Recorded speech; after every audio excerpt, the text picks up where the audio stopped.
नमस्कार दोस्तों, मैं संजय प्रभाकर।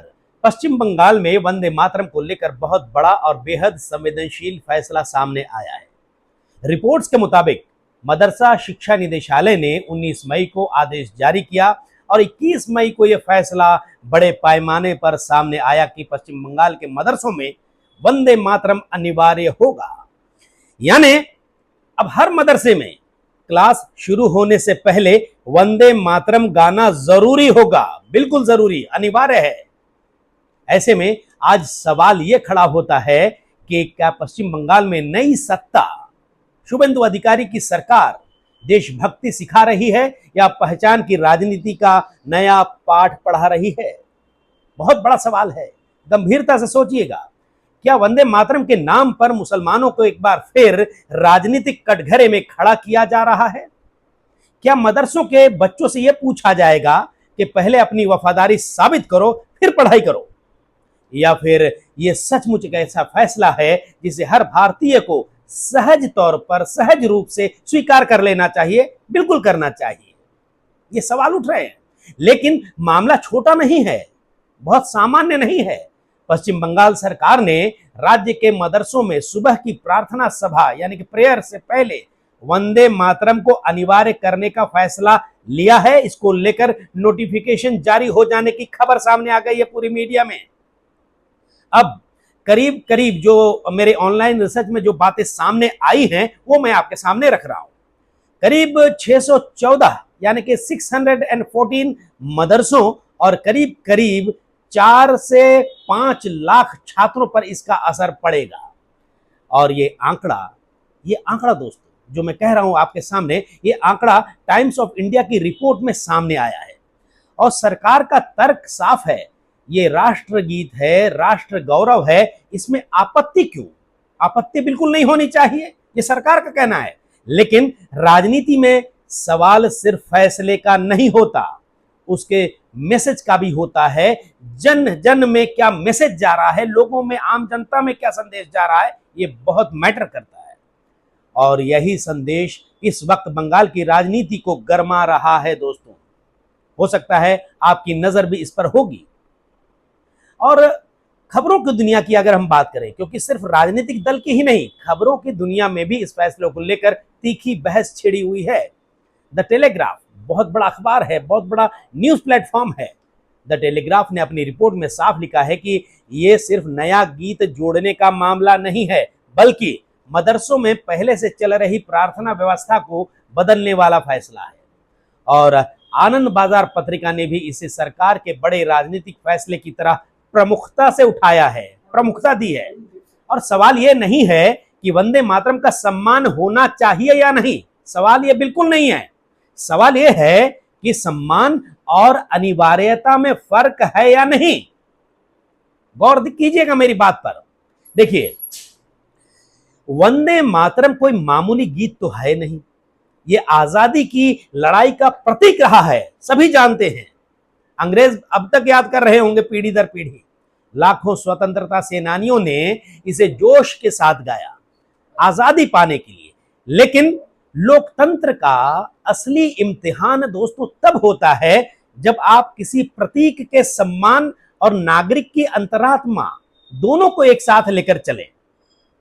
और यहीं पर सुप्रीम कोर्ट का मशहूर, बहुत नामी बीजो इमैनुअल केस याद आता है।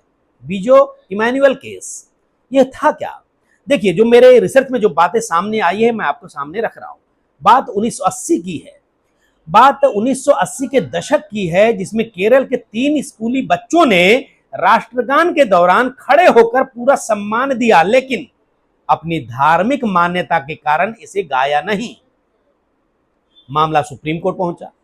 अदालत ने क्या कहा? अदालत ने साफ कहा कि अगर कोई सम्मान दे रहा है, व्यवधान नहीं डाल रहा है, तो सिर्फ न गाने के आधार पर उसे सजा बिल्कुल नहीं दी जा सकती।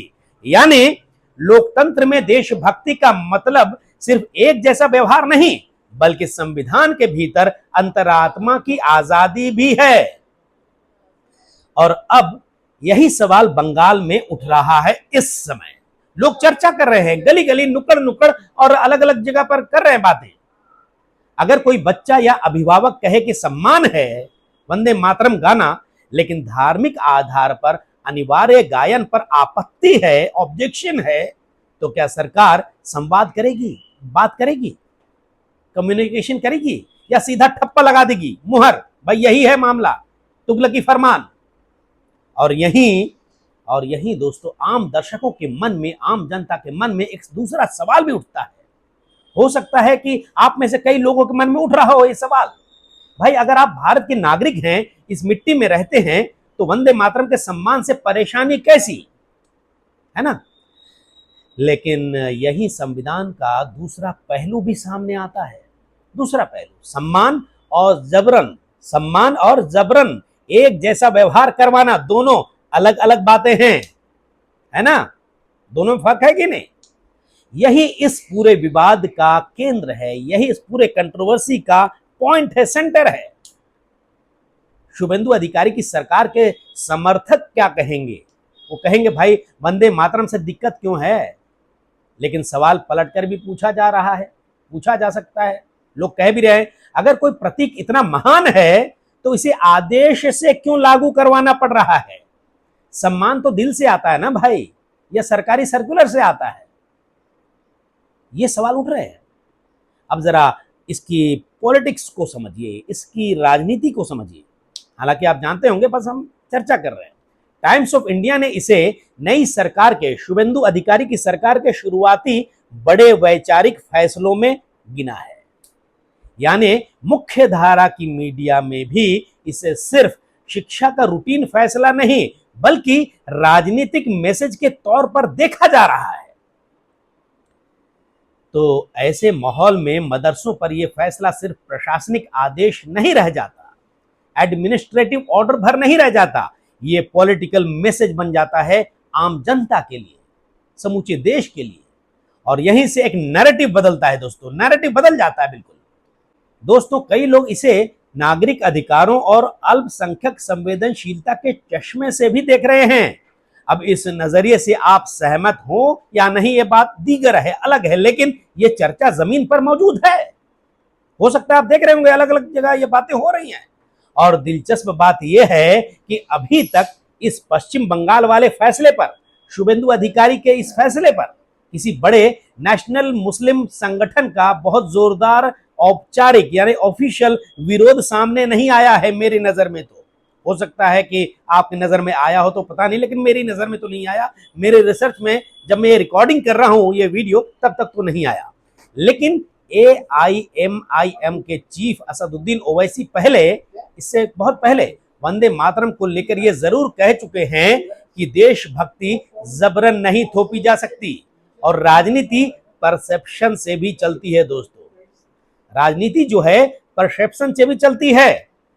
आम मुसलमान परिवार क्या सोच रहा होगा, वो सोच रहा है मेरा बच्चा पढ़ने जा रहा है या वैचारिक परीक्षा देने जा रहा है, अगर बच्चे राष्ट्रगीत नहीं गाए तो क्या कल घर कैमरे पहुंच जाएंगे न्यूज वाले, क्या सोशल मीडिया पर वीडियो चलेंगे, देखो किसने गाया किसने नहीं गाया।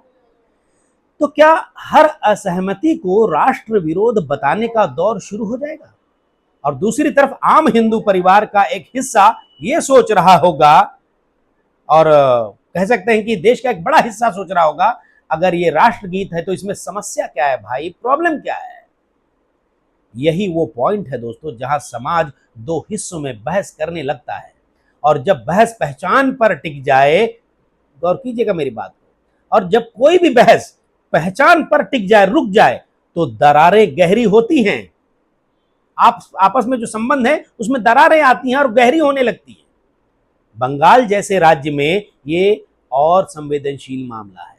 यहाँ धर्म, भाषा, संस्कृति, राजनीतिक हिंसा और पहचान की राजनीति पहले से ही बेहद संवेदनशील विषय है। आप जानते हैं मदरसा दोस्तों सिर्फ धार्मिक संस्था नहीं है, हजारों गरीब परिवारों के बच्चों की शिक्षा का एक माध्यम भी है। इसलिए सवाल सिर्फ राष्ट्रवाद का नहीं है, सामाजिक असर का भी है। क्या यह फैसला बच्चों में राष्ट्रीय एकता बढ़ाएगा या उन्हें यह एहसास देगा कि वे पहले से संदेह के घेरे में हैं।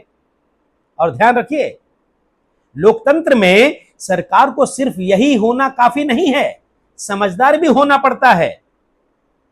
ये चर्चा का विषय है, लोग कर रहे हैं चर्चा। अगर समाज का एक हिस्सा असहज है तो संवाद जरूरी है, कम्युनिकेशन जरूरी है, बातें कीजिए। अब कुछ लोग कहेंगे ये तुष्टीकरण की राजनीति का अंत है, लेकिन दूसरा पक्ष कहेगा क्या समानता का मतलब एक रूपता थोपना है? क्या धर्मनिरपेक्ष लोकतंत्र में राज्य का काम भावनाएं नियंत्रित करना है ना सवाल। ये बहस नई नहीं है, बिल्कुल बिल्कुल न्यू बात नहीं है। राष्ट्रीय प्रतीकों के सम्मान पर देश में पहले भी विवाद हुए हैं, कई बार, अनेकों बार, लेकिन हर बार अदालतों ने यही कहा है कि सम्मान और जबरदस्ती एक चीज बिल्कुल नहीं है। अगर कोई व्यक्ति सम्मानजनक ढंग से असहमति रखता है तो उसे तुरंत राष्ट्र विरोधी करार देना खतरनाक है और गलत भी है। अब बड़ा सवाल, अब एक बहुत बड़ा सवाल हमारे सामने उभर कर आता है दोस्तों, क्या यह फैसला सिर्फ शिक्षा नीति है? अगर होता तो शायद व्यापक परामर्श, सलाह मशविरा, शिक्षा विशेषज्ञों की राय, समुदायों से, अलग अलग समुदायों से संवाद करके स्पष्ट संवैधानिक मार्गदर्शन नजर आता। लेकिन जब आदेश सीधे सीधे आता है फरमान के तरीके से और पॉलिटिकल माहौल पहले से गर्म हो तो संदेह पैदा होना नेचुरल है, स्वाभाविक है या नहीं है? और यही संदेह दर्शकों के मन में भी है। क्या ये राष्ट्र निर्माण है या ध्रुवीकरण है? क्या ये राष्ट्र निर्माण है या ध्रुवीकरण है? ये बातें उभर रही हैं। सरकार को यह भी समझना होगा कि बच्चों का स्कूल राजनीतिक अखाड़ा तो बिल्कुल नहीं होना चाहिए। अगर सुबह की असेंबली पहचान की परीक्षा बन गई तो शिक्षा तो पीछे छूट जाएगा नहीं भाई। शिक्षक पढ़ाने से ज्यादा अनुपालन देखेंगे कि कौन बात पालन कर रहा है, नहीं कर रहा है। बच्चे सीखने से ज्यादा डरेंगे कहीं गलती ना हो जाए, और यही लोकतंत्र के लिए अच्छा संकेत बिल्कुल नहीं है, बिल्कुल नहीं। ये कहा जा रहा है, अब बात बिल्कुल साफ है दोस्तों, वंदे मातरम का सम्मान होना चाहिए, पर इस पर बहस नहीं होना चाहिए। लेकिन क्या सम्मान का रास्ता संवाद है या आदेश है? अगर किसी समुदाय को यह लगे कि फैसला खास तौर पर उसी पर सेंटर्ड है, केंद्रित है, तो सामाजिक अविश्वास बढ़ेगा, और अविश्वास किसी भी लोकतंत्र के लिए जहर है, जहर। बंगाल की राजनीति पहले से ही बेहद टकराव पूर्ण रही है, इतिहास है यहाँ का। ऐसे में आग में घी डालने जैसा कोई कदम समाज को और बांट सकता है, ये लोग कह रहे हैं। समर्थक जो है सरकार के इसे राष्ट्रवाद कह रहे हैं, आलोचक जो है इसे सांस्कृतिक दबाव कह रहे होंगे। लेकिन असली सवाल जनता पूछेगी, आम जनता। क्या सरकार जोड़ रही है समाज को या बांट रही है?